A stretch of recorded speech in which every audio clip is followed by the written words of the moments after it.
সে সকালে বাগানে, ছাদ বাগানে আমার। আর দেখো তুলবো এখন হচ্ছে মূলো শাক। শাকগুলো অনেক আগে তুলতে হতো, তো খাবো খাবো করে খাওয়া হচ্ছে না। মাঝখানে কয়েকটা সর্ষে শাকও আছে, দেখো এই যে সর্ষে।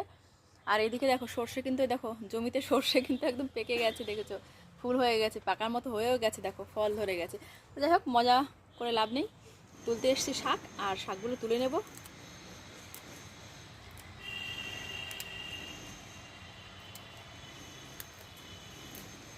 তাড়াহুড়োয় আছি, কারণ রান্না চড়ানো রয়েছে। আর আমার এই মূলো শাকগুলো বেশ বড় হয়ে গেছে, এগুলো খেয়ে ফেলতে হবে। এখানে আবার টকটাতে আবার অন্য শাক দেব। এটা মূলো হবে না আমি জানতাম, কারণ দু একটা মূলো হবে, বাকিগুলো আমি তুলে ফেলবো। তো এখন আর আমার টাইম নেই বলে এইভাবে তুলে নিয়ে যাচ্ছি একদমই।